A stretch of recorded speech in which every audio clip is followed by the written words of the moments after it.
အားလုံးပဲမင်္ဂလာပါကျွန်တော်ဒီနေ့ဗီဒီယိုလေးမှာတော့ကျွန်တော်တို့ Messenger ရဲ့ upgrade တင်မှာလူတိုင်းစောင့်မျှော်နေကြတဲ့ကိုချစ်သူတက်ပုံဒါမှမဟုတ်ကိုထားခြင်းတဲ့တက်ပုံလေးတွေကိုနောက်ခံ background ပြန်ပြီးတော့ထည့်လို့ရနေပြီဖြစ်ပါတယ်ဒီနေ့ဗီဒီယိုလေးမှာတော့ကျွန်တော်တို့ Messenger မှာနောက်ခံ background ဘယ်လိုမျိုးထည့်ရလဲဆိုတဲ့နည်းလေးကိုကျွန်တော်ဒီနေ့ဗီဒီယိုလေးမှာပြန်ပြီးတော့မျှဝေပေးပါမယ်ပထမဆုံးအနေနဲ့ကျွန်တော်တို့ကကိုယ့်ရဲ့ဖုန်းထဲမှာရှိတဲ့ Messenger software တွေကိုတစ်ချက်ဝင်ပေးရမှာဖြစ်ပါတယ်Messenger တွေကိုရောက်ပြီဆိုရင်တော့ကျွန်တော်ကိုထားခြင်းနဲ့အကောင့်လေးတွေကိုတစ်ချက်ဝင်ပေးရမှာဖြစ်ပါတယ်ကျွန်တော်ကိုထားခြင်းနဲ့ကိုနောက်ခံ background ထားခြင်းနဲ့အကောင့်လေးတွေကိုတစ်ချက်ဝင်ပေးရမှာဖြစ်ပါတယ်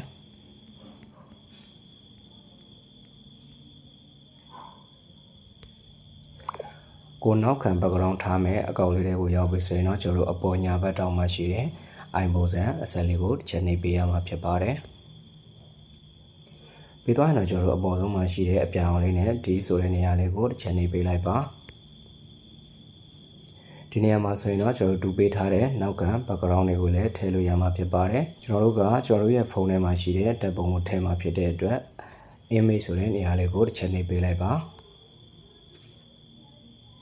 ပြီးသွားရင်တော့ကျွန်တော်တို့ကိုထားခြင်းနဲ့ဓာတ်ပုံလေးကိုရွေပေးလိုက်ပါ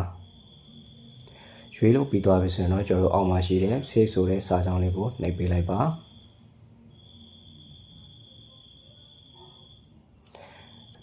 ပြီးသွားရင်တော့ကျွန်တော်တို့ select ကိုနှိပ်ပေးလိုက်ပါခေတ္တဆိုရင်တော့ကျွန်တော်တို့ထားခြင်းတဲ့အကောင့်လေးမှာကိုချစ်တူဓာတ်ပုံဒါမှမဟုတ်ကိုထားခြင်းတဲ့ဓာတ်ပုံလေးကနောက်ခံ background ဖြစ်ရောက်သွားမှာဖြစ်ပါတယ်အားလုံးပဲဆင်ပြေကြပါစေဗျာ